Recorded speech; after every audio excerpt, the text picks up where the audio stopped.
मित्रांनो नमस्कार, राम राम आणि सगळ्यांना रामकृष्ण हरी. मी आपला मित्र राजकुमार जगताप सर्वांचं परत एक वेळेस स्वागत करतो. सर्वांना तीच विनंती आहे, चॅनलला सबस्क्राईब करा. मित्रांनो बेल आयकॉन दाबा आणि व्हिडिओ शेअर करा. खाली कमेंट करायला मात्र विसरू नका. आपले 2 मतं खाली नक्कीच दिलखुलासपणे व्यक्त व्हा. आता बघा, महाराष्ट्रामध्ये खास करून मला तर हे पूर्ण भारताविषयी बोलायचं आहे. तुम्ही ॲज इट इज पूर्ण तुम्ही भारताला समोर घेऊन हे तुम्ही समजून घ्या. आणि महाराष्ट्रामध्ये जे काही सो कॉल्ड विरोधक आहेत, अक्षरशः महाराष्ट्रामध्ये विरोधक नाहीतच, त्यांच्यात दमच नाही, हे निखिल बावळेनं पाठीमागं स्पष्ट केलंय आणि महाराष्ट्राने बघितलंय. देवाभाऊ ज्यावेळेस मुख्यमंत्री होते त्यावेळेसचा विरोधी पक्ष बघा किती कणखर आणि स्ट्रॉंग होता. आताचा बघा, फरक हा जमीन आसमानाचा आहे. आपल्याला त्याच विषयावरती बोलायचं आहे की ज्या माणसाला विष्णू म्हणून अक्षरशः डोक्यावरती बसवलं, त्याच माणसानं कशी आपली फजिती केली आहे हे कुणीतरी मांडलं पाहिजे ना. तेच मांडायचा प्रयत्न मी करतो. बघा, हे सीजेपी आंदोलन जे होतं, हे आंदोलन जे छेडलं होतं, त्या आंदोलनाच्या माध्यमातून काही गोष्टी महाराष्ट्रासमोर आणि भारतासमोर ह्या प्रामुख्याने आल्या होत्या. त्यामध्येच त्या त्यावेळेस नाही आल्या, पण ते आता लोकांना समजत आहे की झारखंड म्हणलं विद्यार्थ्याचं जे काही आंदोलन आहे ते आणि दिल्लीमधील आंदोलन यामध्ये फरक काय होता.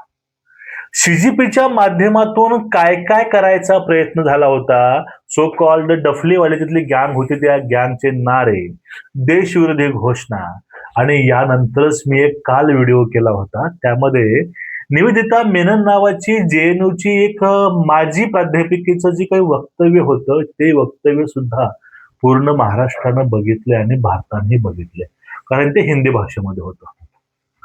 म्हणजे ते भारताला मनहूस म्हणते, म्हणजे जे भारताला मनहूस म्हणतं, जे भारताला मानत नाही, जे भारताला फाट्यावर मारतं, जे हिंदूंना कोलतं आणि दुसऱ्याविषयी बोलतं, या लोकांसाठी ते सीजेपी आंदोलन होतं. ते फक्त नीटचा मुखवटा घालून आलेले सगळे भामटे होते बघा.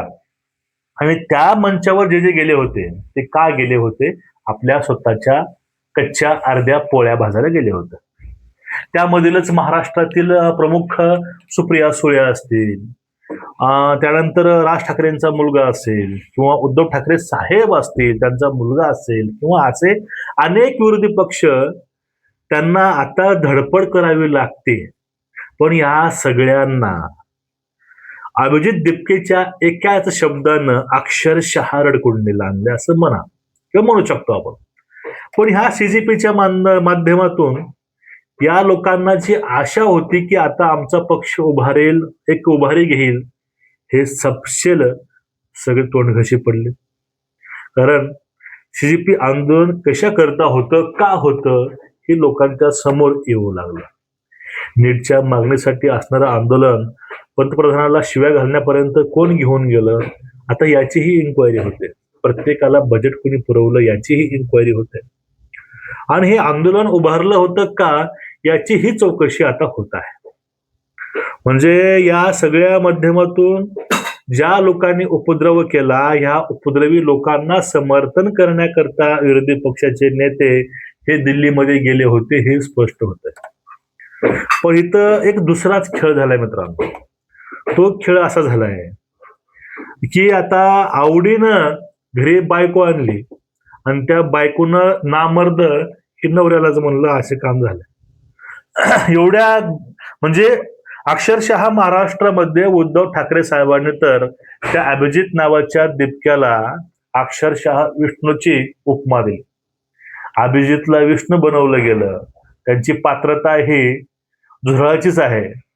आणि त्याबरोबरच ह्या संबंध झुरळाला शिवरायांच्या मावळ्यांची, शिवरायांची आणि ज्ञानोबा माऊलींची उपमा दिली. त्यावेळेसच महाराष्ट्राच्या मनातून त्यांची जी उरली सुरली इमेज होती ते सुद्धा अक्षरशः ही गळून गेली. आता याहून मोठं दुर्दैव काय असणार आहे? ज्याच्या वडिलांनं ही शिवसेना अगदी हातातील फोडासारखी वाढवली होती आणि शिवसेना घराघरापर्यंत पोहोचवायचे काम हे बाळासाहेबांनी केले. पण त्यांच्याच पोटी म्हणजे बघा हिऱ्यांच्या पोटी गारगोटी कशी येते ही आता त्या म्हणीचा अर्थ ह्या महाराष्ट्राला कळू लागलाय की त्यावेळेच्या म्हणी सुद्धा खरंच या प्रकारचे काम करू शकत होत्या. म्हणजे हिऱ्याच्या पोटी गारगोटी ही गारगोटीच आहे. आणि एवढं करूनही एक मी व्हिडिओ बघितला काल, त्यामध्ये हे बघा उद्धव ठाकरे विष्णूचा अवतार कसं म्हणतात आणि त्यांचीच लायकी ही या हातानं धरून स्टेजवरती आणलेल्या एका महाराष्ट्रीयन पोरानं दाखवली आहे. तुम्हाला मी तो व्हिडिओ दाखवतो, तुम्ही ते दोन्हीही व्हिडिओ बघून घ्या. हा विष्णूचा अवतार आहे जो देश वाचवण्यासाठी यांनी जन्म घेतलेला आहे. अभिजित, तुला असं वाटतं का भारतातला विरोधी पक्ष हा निकामी आहे म्हणून कॉक्रोच जनता पार्टीला हा उत्स्फूर्त अभूतपूर्व प्रतिसाद तरुणाईचा मिळालाय? सर निकामी तर आहेत, सर निकामी तर आहेत.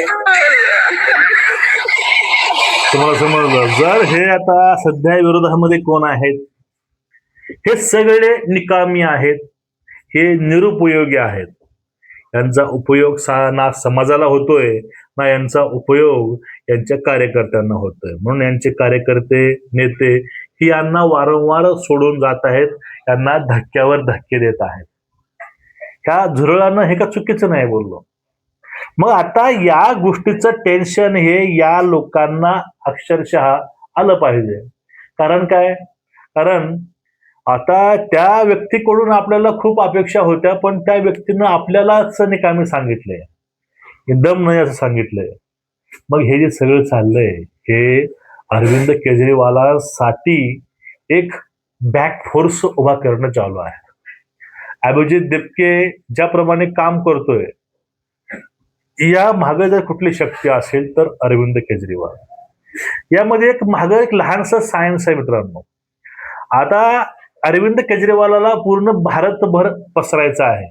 आपला आप आदमी पक्ष जो आहे, आम आदमी पक्ष, त्याला पूर्ण भारतामध्ये पसरवायचा आहे.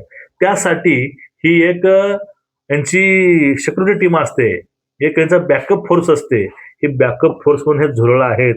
हे आम आदमी पार्टीनं झाडून बिळातील झुरळ बाहेर काढले आणि हे झुरळ पूर्ण भारतभर पसरवण्यासाठी हा नीटचा सहारा घेतला. आणि हे झुरळ खरंच भारतभर थोडीशी फॉलोइंग झालेली आहे. आणि हळूहळू टप्प्यामध्ये घेऊन 2029च्या आसपास हे सगळे झुरळ परत आपापल्या बिळात म्हणजेच आपच्या दारी येऊन दोघांचं अलायन्स होऊन किंवा एकत्रीकरण होऊन या ठिकाणी आम आदमी पार्टी ही पूर्ण भारतभर निवडणुका लढवू शकतं. मग यांना भेटणार काय? ज्यांनी जिथं विष्णूची उपमा दिली, त्यांना डोक्यावरती घेतलं, आपली जी काय ती इज्जत गाठली, त्या लोकांना काय भेटणार आहे? काहीच भेटणार नाही, फक्त पश्चाताप. म्हणजे हे राजकारण जेवढं वाटतं तेवढं मित्रांनो सोपं नाही. आता हे फक्त आमची बाजू मांडली आम्ही, जे आम्हाला वाटतंय ते आम्ही मांडण्याचा प्रयत्न केलाय. अजून याहून भयानक गोष्टी असू शकतात किंवा याहून अजून विचित्र प्रकार हे नक्कीच असू शकतात, नाकारता येत नाही. सर्वांची आकलन क्षमता वेगळी वेगळी असते, सर्वांची मांडायची पद्धती वेगळी वेगळी असते. जे माझ्या बुद्धीला सुचलं ते मी मांडायचा प्रयत्न केलाय. तुम्हाला काय वाटतं या विषयावरती? आणि याहून तुमचं काही वेगळं मत असेल तर खाली कमेंट करा किंवा तुम्ही आम्हाला मेल सुद्धा करू शकता की पुढे चालून कुठल्या विषयावर चर्चा करायची आहे. आणि तुम्हाला जर आपल्याला आर्थिक मदत करायची असेल तर खाली तुम्हाला आपले सगळे अकाउंट डिटेल्स आहेत, ज्यावरती जाऊन हेल्प करू शकता. मित्रांनो, उद्या भेटू. तोपर्यंत सर्वांना रामकृष्ण हरी. खाली कमेंट करायला विसरू नका. नमस्कार.